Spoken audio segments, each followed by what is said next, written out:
Hello बच्चों, इस lecture number 6 में आपका स्वागत है। इस लेक्चर नंबर 6 में आइए शुरुआत करते हैं राउंडिंग ऑफ से।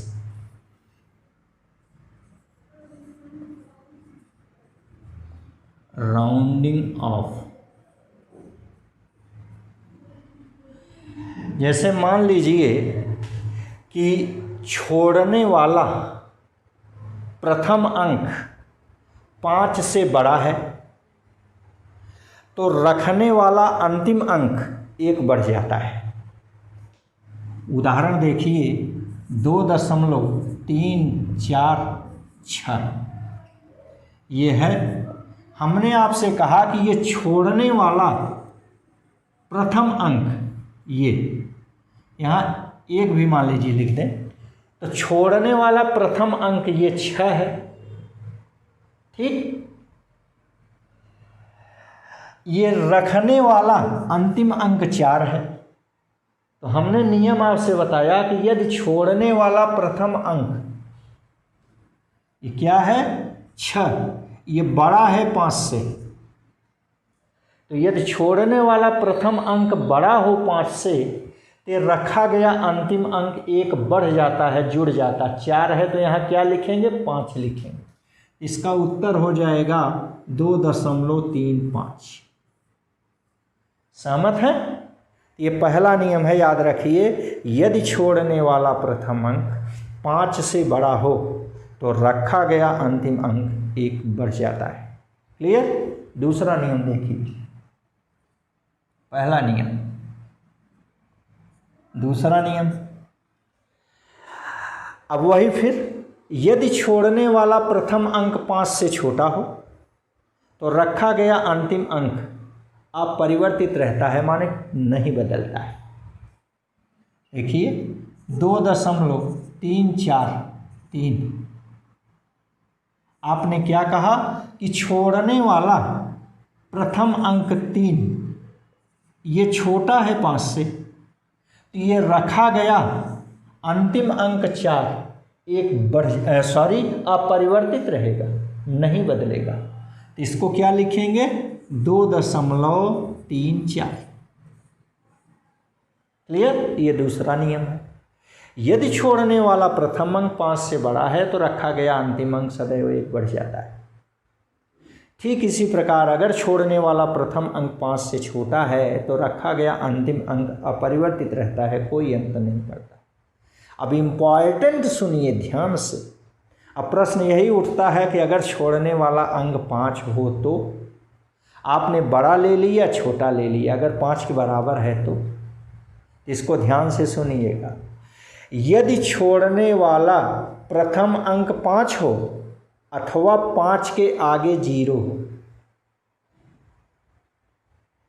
ठीक, तो रखा गया अंतिम अंक यदि विषम है तो 1 बढ़ जाता है, सम है तो कोई अंतर नहीं पड़ता। यहां आप देखिए तीसरा नियम, तीसरे नियम में 2 है। हमने आपसे कहा कि यदि छोड़ने वाला प्रथम अंक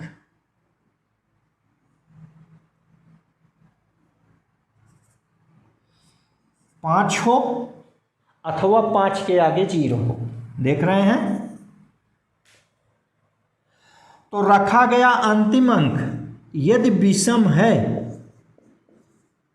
तो फिर 1 बढ़ जाएगा, और सम है तो कोई प्रभाव नहीं पड़ेगा।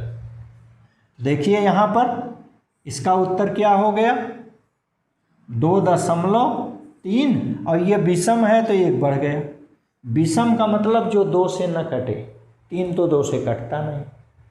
क्लियर? फिर से सुन लें, यदि छोड़ने वाला अंतिम प्रथम अंक 5 हो अथवा 5 के आगे 0 हो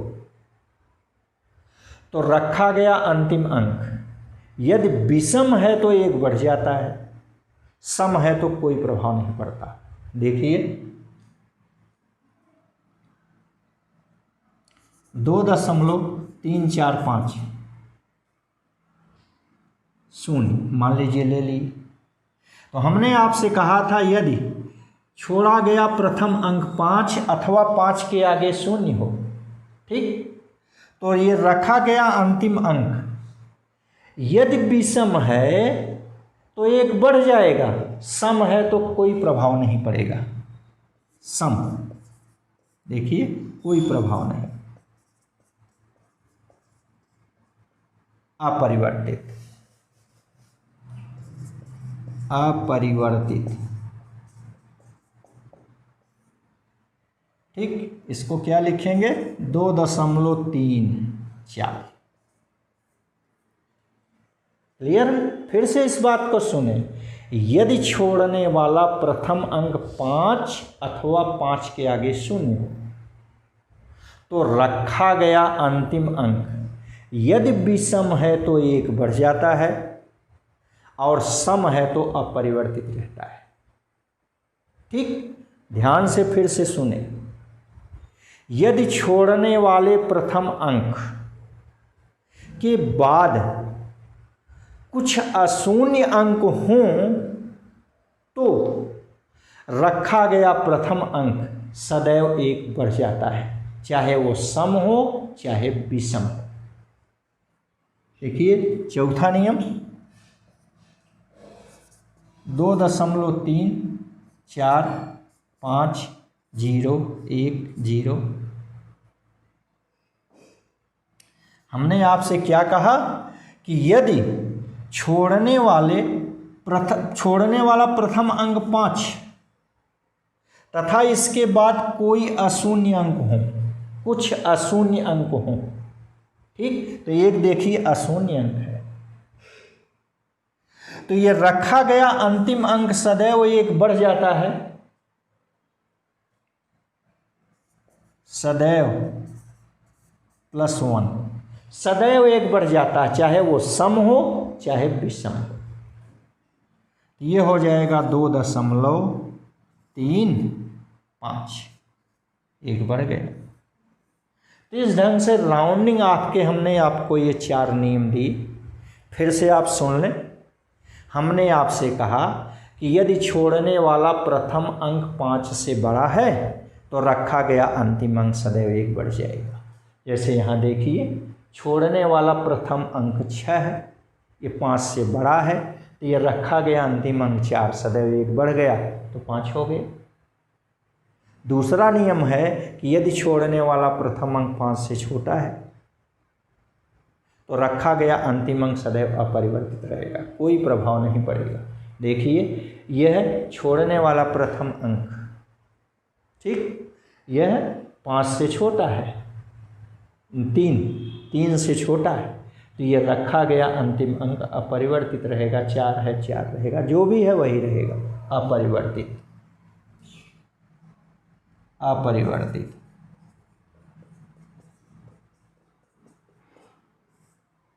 ठीक। तीसरा नियम, आपने बड़ा बता दिया छोटा बता दिया, मान लीजिए कि 5 के बराबर हो, इसके हमने 2 नियम बताए।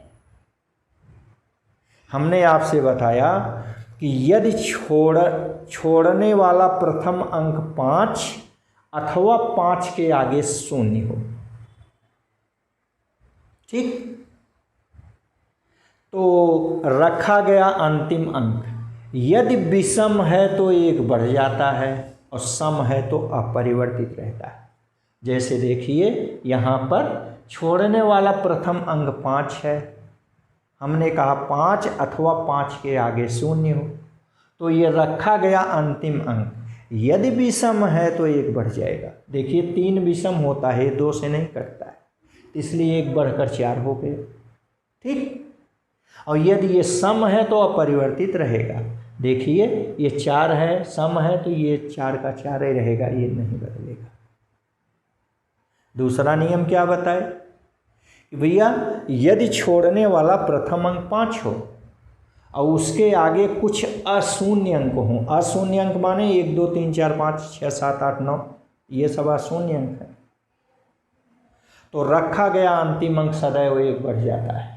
जैसे यहाँ देखिए, इस यहाँ छोड़ने वाला प्रथम अंक 5 है, इसके बाद 1 ठो अशून्य अंक है 1, ठीक।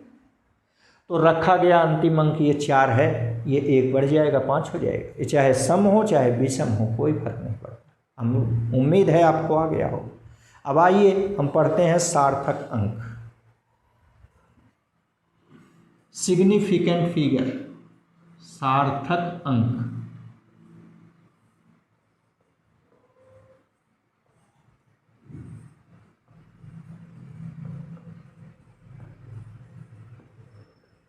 सिग्निफिकेंट फिगर, सार्थक अंक। किसी उपकरण द्वारा यथार्थता पूर्वक मापे गए कुल अंक तथा प्रथम संदिग्ध अंक को हम सार्थक अंक कहते हैं। देखिए उदाहरण के लिए मान लीजिए कोई माप है 2.5 4 सेंटीमीटर, ये माप है, ठीक।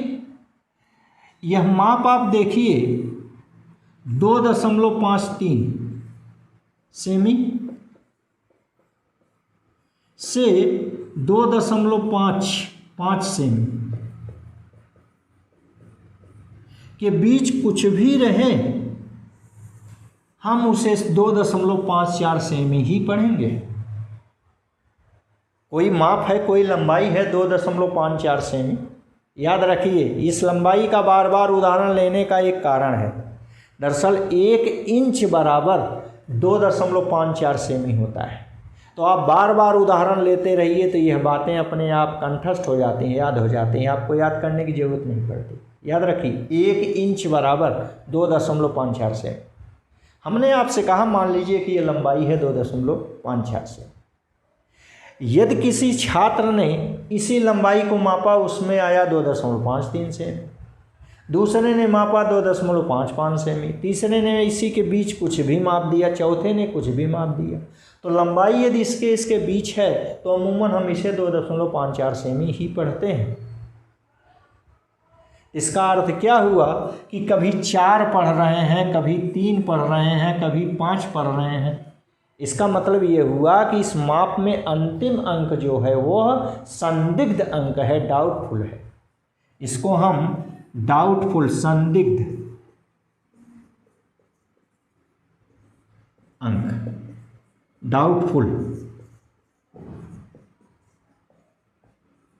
डाउटफुल डिजिट्स कहते हैं। क्लियर? तो इस ढंग से हमने आपसे कहा किसी उपकरण द्वारा यथार्थता पूर्वक मापे गए कुल यथार्थ अंक तथा प्रथम संदिग्ध अंक को हम सार्थक अंक कहते हैं।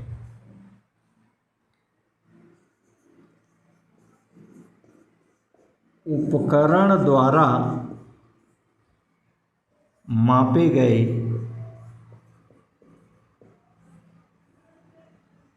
यथार्थ अंक, कुल यथार्थ अंक व प्रथम संदिग्ध अंक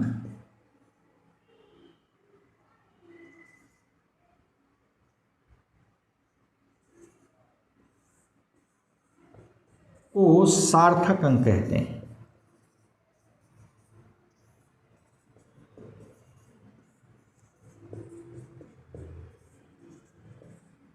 ठीक। अब सार्थक अंकों की जरा पहचान की जाए। सार्थक अंक हम पहचानते कैसे हैं? कोई राशि, मापी हुई राशि दे दी गई तो उसमें सार्थक अंकों की संख्या कितनी है, अब हम इसको जानते हैं।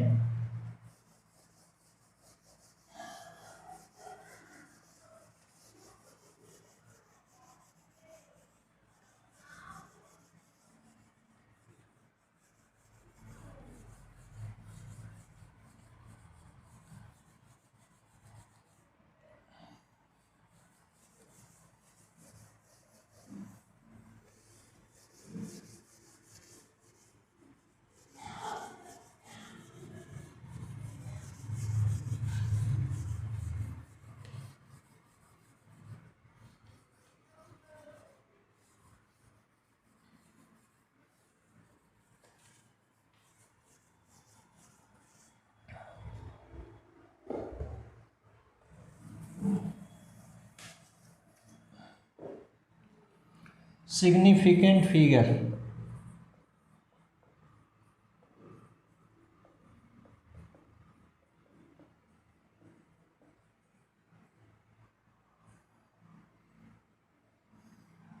देखिए पहला नियम है कि सभी अशून्य अंक, अशून्य माने 1 2 3 4 5 6 7 8 9 सार्थक अंक होते हैं। जैसे मान लीजिए कि एक राशि है 1 2 3 2, इसमें कुल अशून्यों की संख्या, अशून्य अंकों की संख्या 1 2 3 4, यहाँ सार्थक अंकों की संख्या 4 हो गई। तो पहला नियम है कि सभी अशून्य अंक सार्थक अंक होते हैं। दूसरा नियम ध्यान से सुनिए, अशून्य अंकों के बीच वाले शून्य भी सार्थक अंक होते हैं। ये दूसरा नियम है। जैसे 102, हमने आपसे कहा कि अशून्य अंकों के बीच वाले शून्य भी सार्थक अंक होते हैं। यहाँ देखिए 1 2 3 सार्थक अंक, ये शून्य भी सार्थक अंक हो गया। ठीक, आइए तीसरा नियम देखते हैं।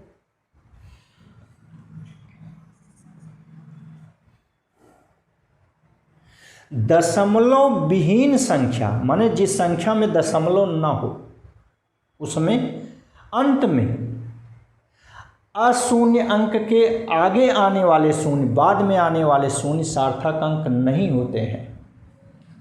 देखिए जैसे 1 2 3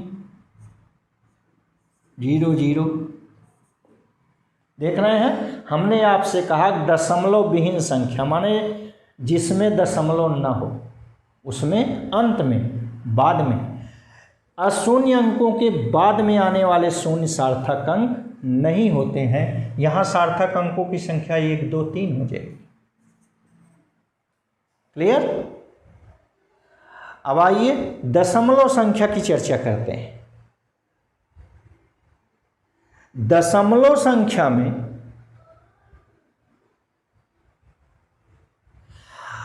अशून्य अंक के बाद में आने वाले शून्य भी सार्थक अंक होते हैं। एक चीज और आपसे बता दें पहले, यहीं चलते चलते आगे, मान लीजिए कि यही माप, ये वास्तविक माप पर आधारित हो, तब फिर ये शून्य सार्थक अंक होते हैं। फिर से सुन ले, यदि यह माप वास्तविक माप पर आधारित हो, जैसे आपने कहा कि हाथी का वजन, हाथी का द्रव्यमान 12,300 किलोग्राम है, हाथी का द्रव्यमान 12,300 किलोग्राम है, तो यह वास्तविक माप है। वास्तविक माप में यह अशून्य अंक के बाद आने वाले शून्य सार्थक अंक होते हैं। देखिए इसमें सार्थक अंकों की संख्या 1 2 3 4 5 हो जाएगी। फिर से सुन लें, यदि यह संख्या वास्तविक माप पर आधारित है, हमने उदाहरण आपसे दिया कि हाथी का वजन, हाथी का द्रव्यमान 12,300 किलोग्राम, मान लीजिए, अब होता होगा 100 कुंतल के हाथी होती, मान लीजिए कि 12,300 किलोग्राम है, ऐसा हमने मान लिया। तो इसमें अशून्य अंक के आगे वाले शून्य भी सार्थक अंक होते हैं। ठीक, चलिए अगला नियम देखें। हमने कहा कि दशमलव वाली संख्या में अशून्य अंक के बाद वाले शून्य भी सार्थक अंक होते हैं। जैसे हमने आपसे कहा 1.2300, आपसे कहा गया दशमलव वाली संख्या में अशून्य अंक के बाद वाले शून्य भी सार्थक अंक होते हैं। यहाँ सार्थक अंकों की संख्या 1 2 3 4 5, ठीक, ये सार्थक अंकों की संख्या 5। आइए फिर से ध्यान दीजिए, दशमलव वाली संख्या में प्रारंभ में ही अशून्य अंकों, दशमलव वाली संख्या में प्रारंभ में दशमलव के बाद अशून्य अंक से पहले वाले शून्य सार्थक अंक नहीं होते हैं। जैसे देखिए दशमलव वाली संख्या में प्रारंभ में दशमलव के बाद अशून्य अंक से पहले वाले शून्य सार्थक अंक नहीं होते हैं। ठीक, तो यहां सार्थक अंकों की संख्या 1 2 हो जाएगी। तो इस प्रकार हमने सार्थक अंकों की पहचान के लिए ये 5 नियम दिए। फिर से एक बार आप समझ लें, आप पहचानेंगे कैसे। सभी अशून्यंक सार्थक अंक होते हैं, ये पहला नियम है। दूसरा नियम है कि अशून्य अंकों के बीच वाले शून्य भी सार्थक अंक होते हैं। इसमें देखिए शून्य भी सार्थक अंक है, ये दूसरा नियम है। तीसरा नियम हमने आपसे बताया कि किसी संख्या दशमलव विहीन संख्या जिसमें दशमलव नहीं है, ठीक, अशून्य अंक के दाहिनी ओर वाले अंत वाले ये जो शून्य हैं ये सार्थक अंक नहीं होते हैं। जैसे यहाँ आप देखिए यह 0 सार्थक अंक नहीं है। लेकिन ध्यान दीजिए, अगर यही माप वास्तविक माप पर आधारित हो, उदाहरण के लिए आपने किसी हाथी को तौला वजन किया तो उसका द्रव्यमान आया 12,300 किलोग्राम, ठीक, ये तो वास्तविक माप है। इसलिए वास्तविक माप में यह दशमलव के अशून्य अंक के बाद वाले शून्य भी सार्थक अंक होते हैं, ये भी सार्थक अंक हो गए, ठीक। और आगे देखिए, ये चौथा नियम हमने बताया कि दशमलव वाली संख्या में अंत में अशून्य अंक के बाद वाले शून्य सार्थक अंक होते हैं। यहाँ देखिए ये सार्थक अंक है, ठीक। दशमलव वाली संख्या में प्रारंभ में दशमलव के बाद अशून्य अंक से पहले वाले शून्य सार्थक अंक नहीं होते हैं। ये देखिए यह दशमलव वाली संख्या है, शुरू में ही दशमलव के बाद अशून्य अंक से पहले वाले ये शून्य सार्थक अंक नहीं, ये 2 हो गए। क्लियर है? तो इस ढंग से आपने देखा कि हमने सार्थक अंक के बारे में आपको बहुत से नियम बताए। आइए जोड़ घटाव गुणा भाग में हम किसी राशि को सार्थक अंकों के अनुसार शुद्ध शुद्ध कैसे लिखते हैं। तो पहले जोड़, एडिशन,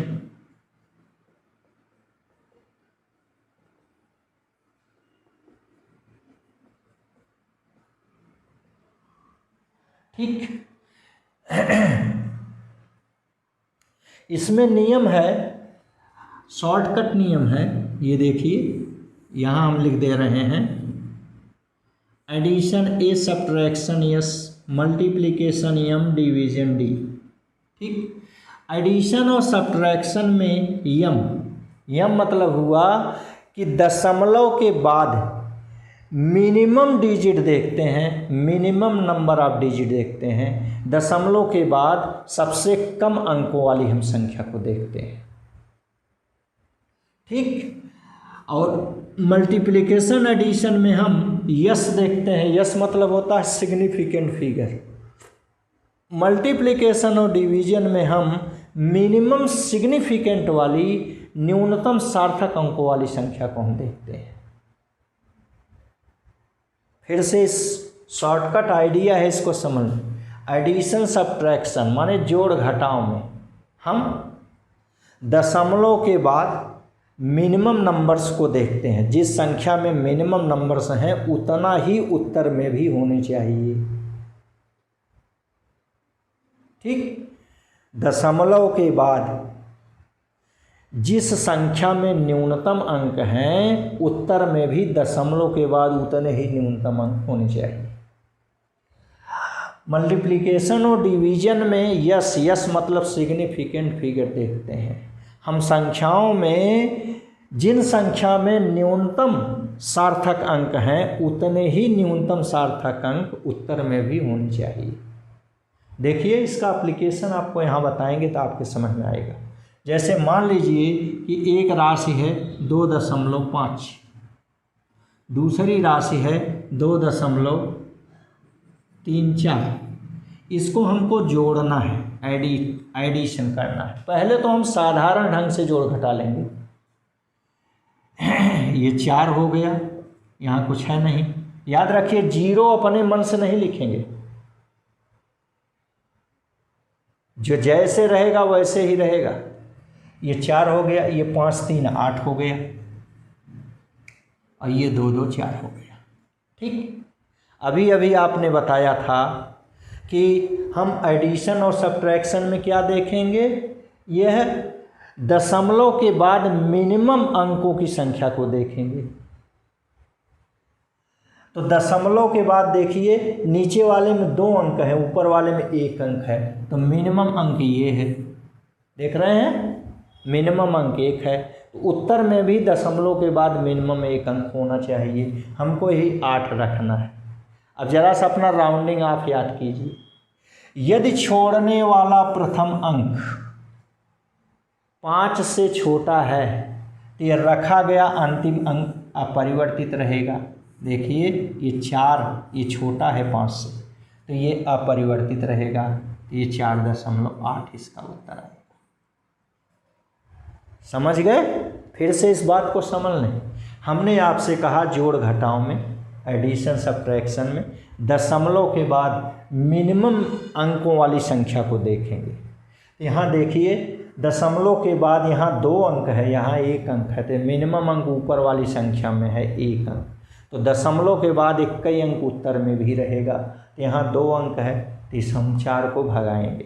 तो राउंडिंग आप याद कीजिए, ये अगर छोड़ी गई संख्या का प्रथम अंक 5 से छोटा है, ये 5 से छोटा है 4, तो रखा गया अंतिम अंक सदैव अपरिवर्तित रहेगा। 8 है तो 8 ही रहेगा।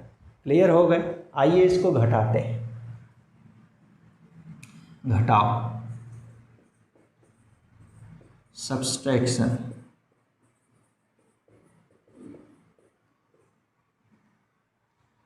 दो 2.5 ऋण 2.34 घटाएंगे।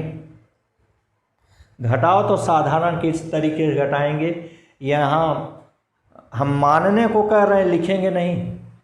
यहाँ 0 हो सकता है, तो 5 से उधार दिए 10, 10 से 4 गया 6, यहाँ 4, 4 में से 3 गया 1, और यहाँ 0 से 0 गया 0, ये उत्तर आया।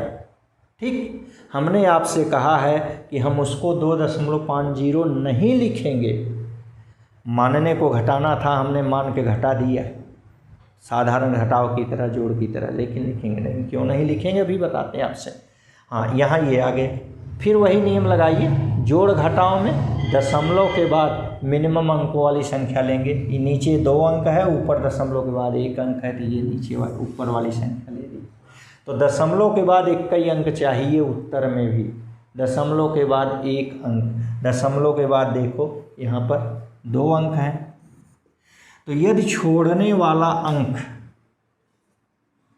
5 से बड़ा हो, देखो बड़ा है, तो रखा गया अंतिम अंक सदैव 1 बढ़ जाएगा। तो कितना उत्तर आ गया? 0.2, 1 बढ़ गया। क्लियर? यदि छोड़ने वाला प्रथम अंक 5 से बड़ा हो तो रखा गया अंतिम अंक 1 बढ़ जाता है। क्लियर? अच्छा, यहाँ हमने आपसे कहा इसको हम 2.5 में सार्थक अंकों की संख्या 2 है ना। अगर हम इसको 2.50 लिख दिए होते तो यहाँ सार्थक अंकों की संख्या 3 हो जाती। बोलिए, 1 2 3, यहाँ सार्थक अंकों की संख्या 3 हो जाती। किस नियम से है? यहाँ आपने बताया है कि दशमलव वाली संख्या में अशून्य अंक के बाद दाहिनी ओर वाले शून्य भी सार्थक अंक होते हैं, यहाँ 3 हो जाती। ठीक, ये ज़्यादा शुद्ध हो जाता। आप अपने आप ज़्यादा शुद्ध थोड़ो कर सकते हैं, उपकरण शुद्ध या अशुद्ध करता है। इसलिए आप 2.5 जैसे है वैसे लिखेंगे, अपने आप 0 नहीं बढ़ाएंगे। क्लियर है? चलिए अब गुणा भाग में आ जाए। जैसे 2 में 3.5 का गुणा करना है, 2 में 3.5 का गुणा करना है। तो पहले तो साधारण गुणा कर लिए, यहाँ लिख दे रहे हैं गुणा, मल्टीप्लिकेशन।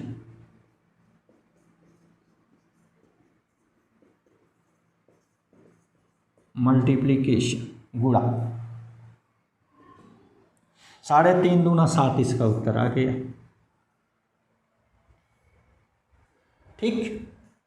2 पचे 10 की 0, अगर सही सही गुणा करना, देखिए 2 पचे 10 की 0, हासिल आया 1, 2 3 6 1 7, एक अंक पर दशमलव है तो लगा दिए 7.0 आ गया। क्लियर है, हम साधारण गुणा की तरह कर दिए। देखो भाई, ये जो शुद्ध राशि है, शुद्ध राशि, इसमें सार्थक अंकों की संख्या अनंत होती है, इनफाइनाइट सार्थक अंक।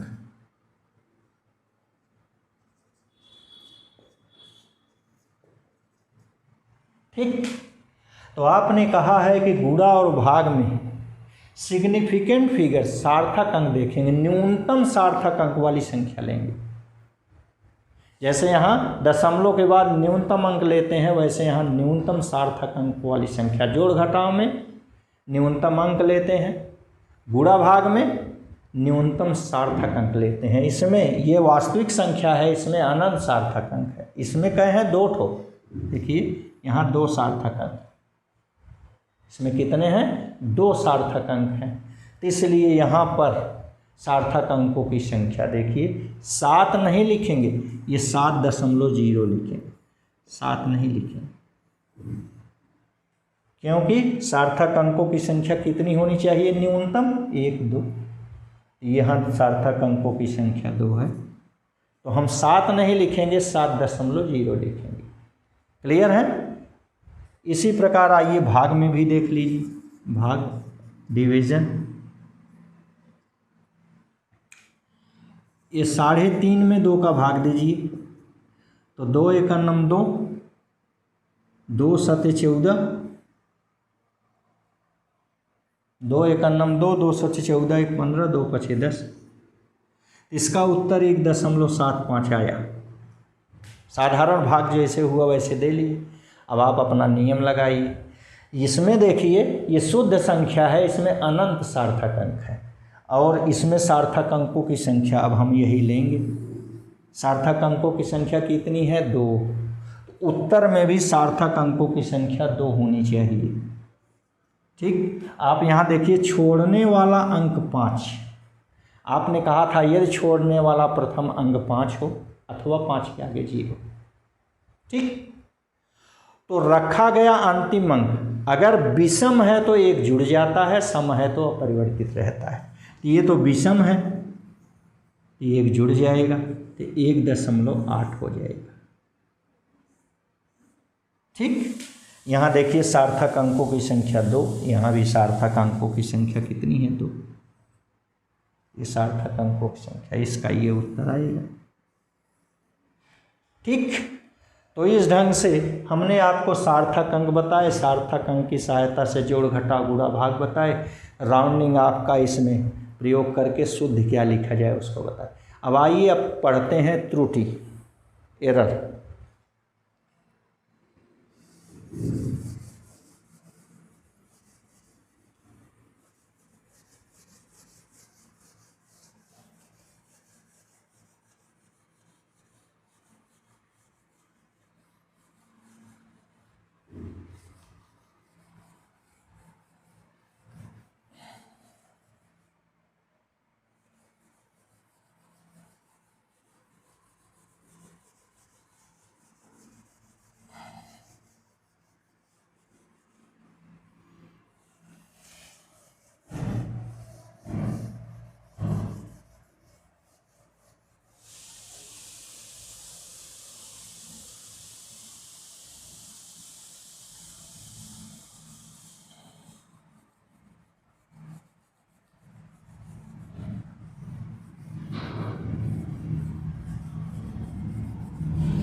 त्रुटि में पढ़ेंगे सबसे पहले निरपेक्ष एरर, निरपेक्ष त्रुटि, एब्सोल्यूट एरर।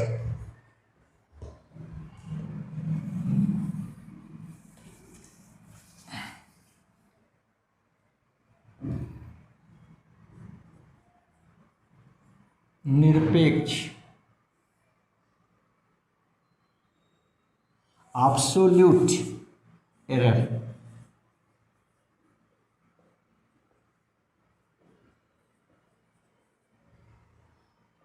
निरपेक्ष त्रुटि मान लीजिए कि एक शुद्ध भौतिक राशि है ए, ठीक, और भिन्न भिन्न छात्रों द्वारा ये मापी गई राशि, किसी छात्र के द्वारा मापी गई राशि A1 है, दूसरे के द्वारा A2 है, तीसरे के द्वारा A3 है, ऐसे ऐसे n छात्र हैं, उनके द्वारा मापी गई राशि AN है, ठीक। तो ध्यान दीजिए, वास्तविक राशि और प्रेक्षित राशि के अंतर को हम निरपेक्ष त्रुटि कहते हैं, एब्सोल्यूट एरर कहते हैं। A-A1, A-A2, A-A3 A-An,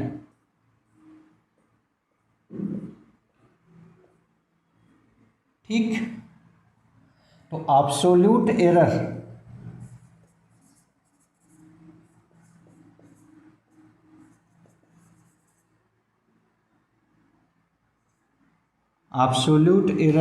equal, हमने कहा शुद्ध माप ऋण प्रेक्षित माप,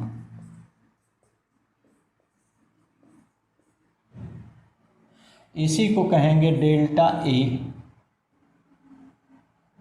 ठीक, मॉड डेल्टा ए, इस ढंग से कहते हैं, ठीक है। तो इस ढंग से हम एब्सोल्यूट एरर पढ़ते हैं, निरपेक्ष माप पढ़ते हैं। कैसे? शुद्ध माप ऋण प्रेक्षित माप, शुद्ध माप और प्रेक्षित माप के अंतर को हम एब्सोल्यूट एरर पढ़ते हैं, ठीक। अब मीन एब्सोल्यूट एरर पढ़ेंगे, माध्य निरपेक्ष माप, मीन एब्सोल्यूट एरर। इन सभी मानों को हम जोड़ देंगे, डेल्टा ए बार यह बराबर 1/n समेशन डेल्टा ए, ठीक। इन सभी निरपेक्ष मानों को जोड़कर और इनकी संख्या मान लीजिए n है से भाग दे देते हैं, इसे हम mean absolute error delta A बार बोलते हैं, ठीक। अब भिन्नात्मक त्रुटि पढ़ेंगे, फ्रैक्शनल एरर पढ़ेंगे, भिन्नात्मक त्रुटि।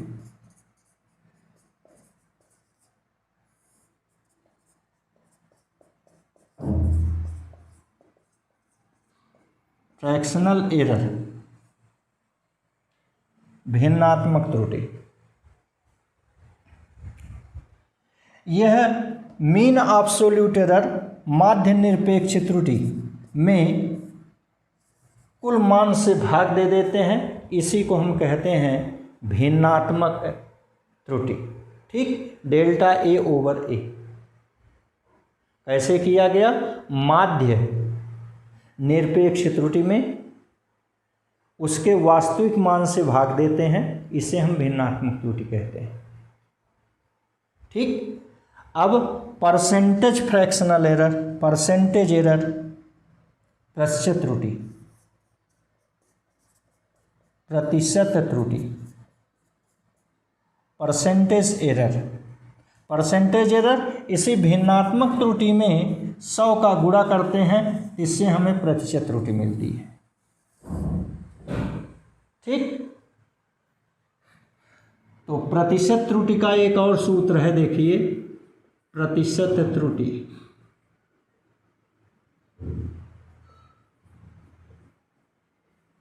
बराबर प्रामाणिक मान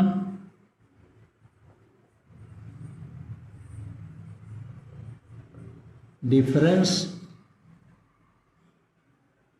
प्रायोगिक मान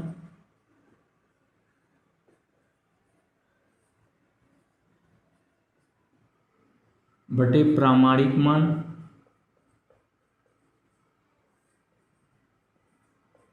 गुणे 100, ये प्रतिशत त्रुटि का ये सूत्र है, ठीक। इसी को सूत्र में लिखना चाहें डेल्टा x/x × 100, इस ढंग से हम लिखते हैं। तो आइए इन त्रुटियों का हम जोड़ घटाव गुणा भाग में प्रयोग देखें कि कैसे प्रयोग होता है। तो पहले तो योग। मान लीजिए एक भौतिक राशि है z, जो दो भौतिक राशियों x और y का योग है। ठीक, इस x में मान लीजिए कि त्रुटि आ गई डेल्टा x की और y में त्रुटि आ गई डेल्टा y की। इसी प्रकार z में त्रुटि आई डेल्टा z की। ये तीन भौतिक राशियां हैं, इनके अलग अलग मापन में ये अलग अलग त्रुटियां हैं, ऐसा हमने मान लिया। जब एक से अधिक राशि हो जाती है तुरंत हम ब्रैकेट का प्रयोग करते हैं। यहाँ ब्रैकेट का प्रयोग हो गया। ठीक, यहाँ अब आप देखें x और y बिना डेल्टा वाले मानों को इकट्ठा कर लिए, plus minus delta x plus minus delta y, इनको इकट्ठा कर लिया हमने। अब ये देखिए, ये आपका हो गया प्लस माइनस डेल्टा z। ऊपर समीकरण 1 से z का मान x प्लस वाई रहती है, एक से ज़्यादा पद है ब्रैकेट लगा दिए, x प्लस वाई हो गया, ब्रैकेट लग गया। आप देखिए दाएं से x प्लस वाई, बाएँ से x प्लस वाई कट गया। तो यहाँ आपका मिला डेल्टा z बराबर delta x plus minus delta y। ध्यान दीजिए, त्रुटि हमेशा महत्तम त्रुटि निकाली जाती है। महत्तम मान जोड़ने से मिलता है, घटाने से नहीं मिलता, इसलिए हम इसे प्लस यहाँ कर देंगे। तो इस ढंग से डेल्टा z बराबर delta x plus delta y हो गया। ठीक, ये आ गया। इसी प्रकार घटाव में मान लीजिए कि भौतिक राशि z दो भौतिक राशियों x और y का घटाव है। सेम वही यहाँ भी करेंगे, z plus minus delta z, x plus minus delta x minus y plus minus delta y। हमने कहा एक से अधिक पद हो जाए तुरंत ब्रैकेट लगा दीजिए, जैसे यहाँ वैसे यहाँ, इसलिए थोड़ा जल्दी कर दिए हम। यहाँ भी आप देखें x माइनस वाई माने बिना डेल्टा वालों को इकट्ठा कर दिए, plus minus ZX minus plus delta y. Minus जब अंदर जाएगा तो चिन्ह बदल जाता है, प्लस की जगह माइनस, माइनस की जगह प्लस रख दिए, कोई फर्क नहीं पड़ेगा, माइनस प्लस कर दिए। यहाँ भी आप देखिए delta z plus minus, z की जगह समीकरण ये 2 है मान लीजिए, मान रख दें, या इसको 2 कह दें, इसको 3 कह दें। तो समीकरण 3 से मान है x माइनस वाई, एक से ज़्यादा पद है ब्रैकेट, बाएँ और दाएँ ओर से x माइनस वाई दोनों को काट दीजिए, आपको मिल गया डेल्टा z इक्वल, यहाँ देखिए delta x minus plus delta y। हमने आपसे कहा त्रुटि को हमेशा महत्तम त्रुटि के रूप में लिखते हैं, महत्तम मान मिलेगा जब आप जोड़ेंगे, इसीलिए हम इसको प्लस लिख दिए। ठीक, ये 2 हो गए। आइए गुणा और भाग में देख लें।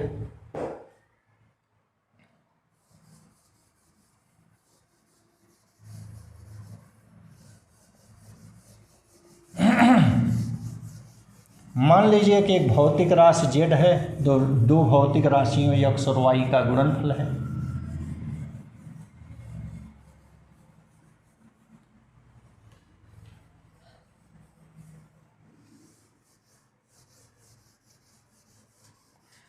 गुणा और भाग में हम दो नियम बताएंगे आपको, दोनों में से जो आपको आसान लगे वही आप कर लीजिए।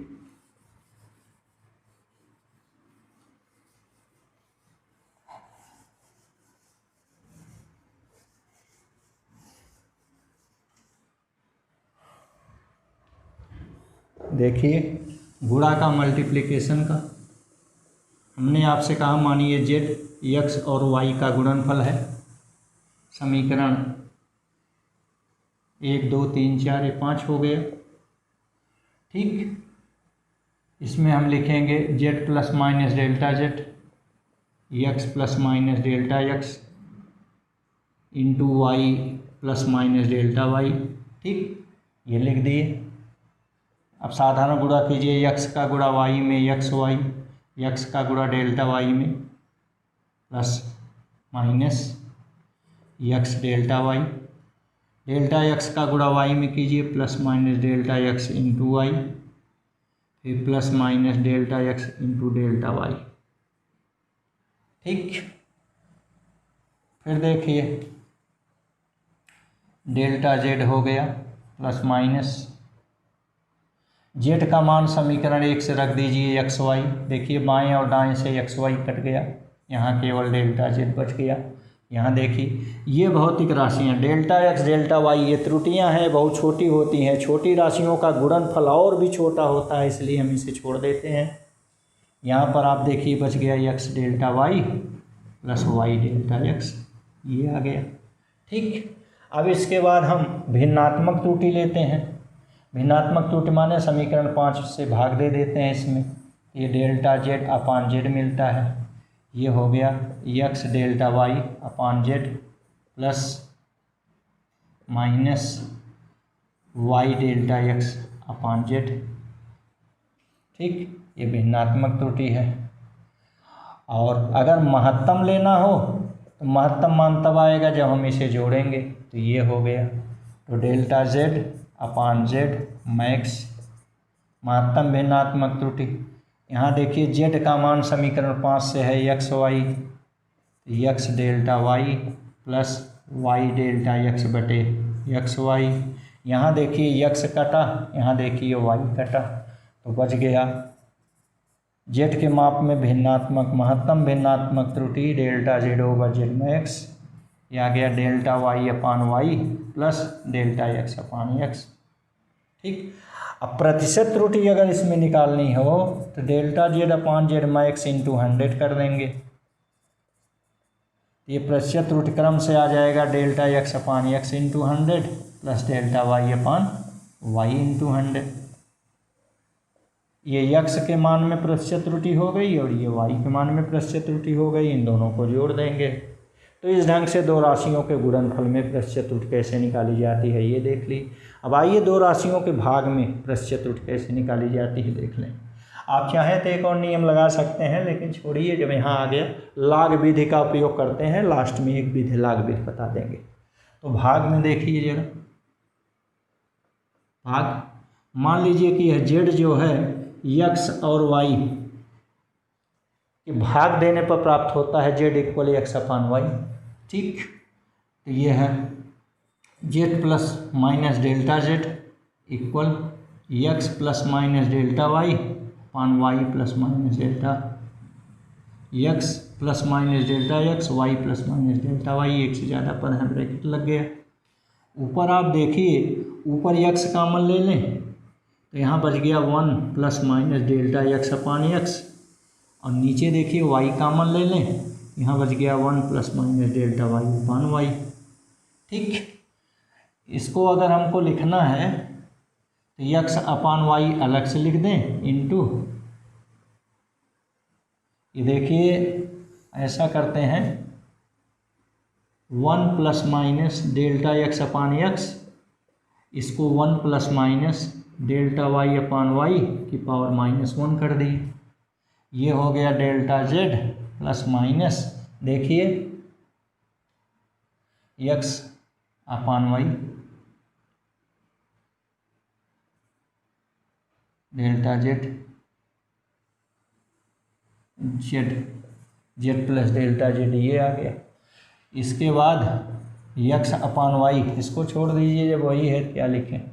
यहाँ आप देखिए ये हो गया 1 plus minus delta x upon x, ये हो गया इंटू, ये देखिए माइनस चिन्ह यहाँ आएगा, बाइनामियल थ्योरम से -1 का गुणा हो जाएगा, तो माइनस के कारण चिन्ह बदल कर माइनस प्लस हो गया डेल्टा वाई अपान वाई, ये आ गया। ये एक्स अपान वाई हो गया। अंदर आप देखिए 1 का गुणा 1 में हुआ 1 का इसमें हुआ तो minus plus delta Y upon Y, इसका गुणा 1 में हुआ तो plus minus delta x upon X, इसका गुणा इसमें हुआ तो प्लस माइनस या minus plus delta X delta Y upon X Y. ठीक, ये डेल्टा एक्स डेल्टा वाई बहुत छोटी राशियाँ हैं, इनका गुणनफल और छोटा हो गया। छोटी राशि में बहुत बड़ी राशि से भाग देने पर और भी छोटा हो जाएगा, हम इसलिए इसको इग्नोर कर देते हैं, छोड़ देते हैं। यही बराबर हो गया X upon Y 1 plus minus delta x upon x plus minus delta Y upon Y. ये हो गया, ये आपका हो गया डेल्टा जेड। अभी और आगे देखिए, आप इसको ऐसा करें कि एक्स अपान वाई का गुणा 1 में हुआ तो X upon Y plus minus X upon Y का गुणा हुआ अंदर तो delta x upon x plus minus delta Y upon Y, ये आ गया। और यहाँ देखिए ये हुआ डेल्टा जेड, ये प्लस माइनस ये जेड आ गया आपका, और जेड की जगह क्या मान रखना था, एक्स अपान वाई का। एक्स अपान वाई से कट गया, ये आ गया डेल्टा जेड बराबर एक्स अपान वाई किसको कहते हैं, जेड को कहते हैं। याद कीजिए एक्स अपान वाई की जगह जेड रख दिए, ये हो गया delta x upon x plus minus delta Y upon Y, ये आ गया। ये जेड को नीचे कर दिए, भाग हो गया, डेल्टा जेड अपान जेड भिन्नात्मक त्रुटि हो गई। महत्तम अगर लेना चाहें तो क्या करेंगे, यही प्लस चिन्ह केवल लेंगे। आप याद कीजिए जोड़ने पर ही महत्तम मान मिल सकता है, घटाने पर नहीं, थी ये आ गया। और प्रतिशत त्रुटि अगर निकालनी है तो delta z upon Z max into 100 कर दिया जाए, 100 का गुणा कर दीजिए हर जगह, delta x upon x into 100 plus delta Y upon Y into 100। ठीक, ये एक्स में प्रतिशत त्रुटि हो गई, ये वाई में प्रतिशत त्रुटि हो गई, दोनों को जोड़ दीजिए, ये हो गया। तो इस ढंग से जोड़ घटाव गुणा भाग में आपने प्रतिशत त्रुटि देखा। और भी थोड़ा देखिए घात में प्रतिशत त्रुटि कैसे देखेंगे, देखिए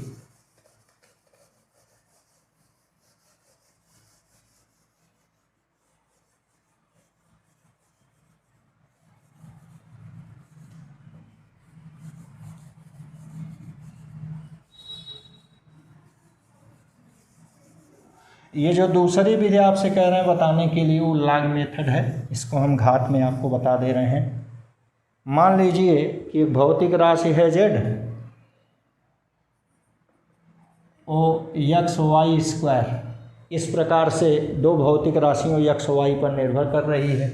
इसको समीकरण 1 ले लीजिए, दोनों तरफ लॉग ले लीजिए, तो लॉग जेड इक्वल ये हो गया लॉग एक्स वाई स्क्वायर।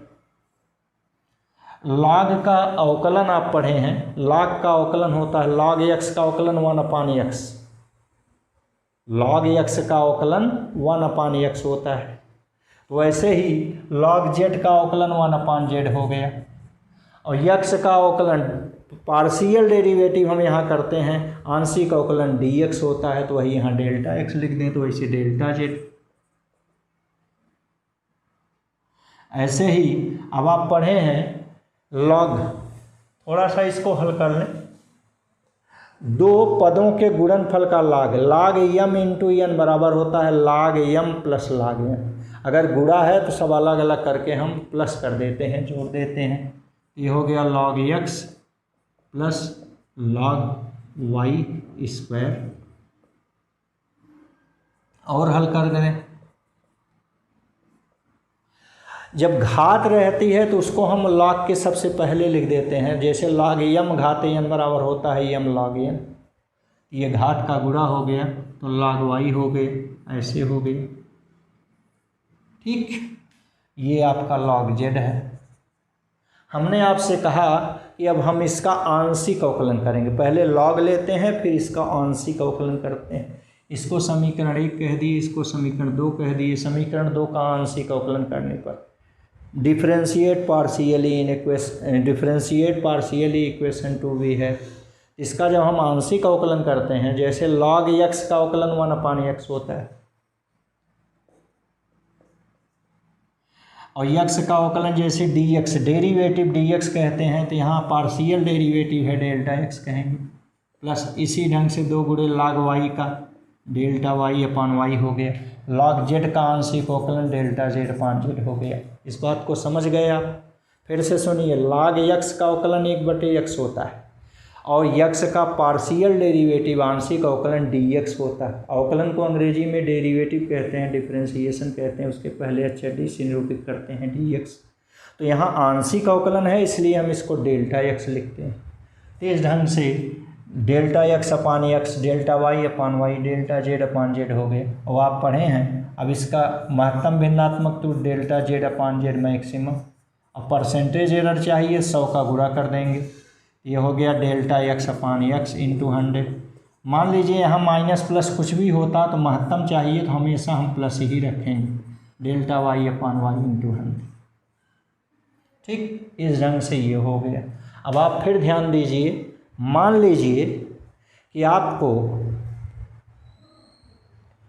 एक भौतिक राशि है z, या एक भौतिक राशि z है वो कई भौतिक राशियों पर निर्भर कर रही है। इसके अनुसार ध्यान दें, मान लीजिए कि भौतिक राशि z है वह ab² अपान c³ पर निर्भर कर रही है। तो हम इस z के मापन में महत्तम त्रुटि कितनी पाएंगे। त्रुटि जब पूछे तो आप महत्तम निकालिए, प्रतिशत निकालिए, क्योंकि त्रुटि हमेशा प्रतिशत में निकाली जाती है।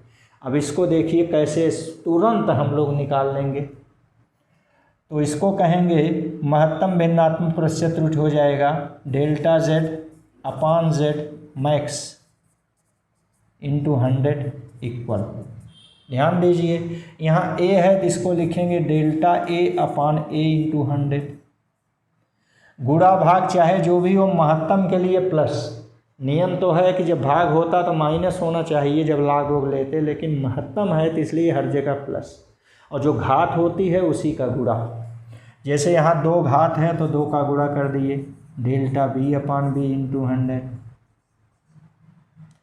प्लस। यहाँ देखिए भाग है फिर भी हम प्लस लिख रहे हैं क्योंकि हमको महत्तम चाहिए। 3 घात है, 3 का गुणा, डेल्टा c अपान c इंटू 100। तो इस ढंग से ये सूत्र का उपयोग करके हम निकालेंगे। ठीक, और मान लीजिए कि कोई पूछता है कि भैया इसमें सबसे ज़्यादा शुद्धतापूर्वक किस भौतिक राशि को मापना है, तो जाहिर सी बात है जिस राशि के मापन में त्रुटि सबसे अधिक आएगी, गलती सबसे अधिक होगी, उसी को ही हम ज़्यादा शुद्धतापूर्वक मापेंगे। तो मान लीजिए a के मापन में त्रुटि आ रही है 1%, b के मापन में आ रही है 2% और c के मापन में त्रुटि आ रही है 3%। ठीक, तो देखिए कितना त्रुटि हुई, ये आ गया 1%, ये आ गया 2 गुणे b के मापन में 2%, ये आ गया c के मापन में कितना त्रुटि आ रही है 3%। तो इस ढंग से 1%, 2 दूंगा 4%, 3 तिहाई 9%। तो आप देखें कि सबसे ज़्यादा त्रुटि 9% सी के मापन में आ रही है। इसका मतलब हुआ सी भौतिक राशि को हम बहुत शुद्धतापूर्वक मापना चाहेंगे, बहुत प्रयास करके मापेंगे। इसका उत्तर 9, 4, 13, 1, 14% आ गया। तो इस ढंग से हम इसका सवाल लगाते हैं। कभी कभी मान लीजिए प्रतिशत में त्रुटि नहीं दी जाती। जब प्रतिशत में त्रुटि नहीं दी जाती तो ये जो डेल्टा मान है यह अल्पतमांक होता है यंत्र का जिससे वो मापा गया है। ठीक, ये डेल्टा मान, delta A, delta B, delta C, ये मान क्या होते हैं, यंत्र का अल्पतमांक।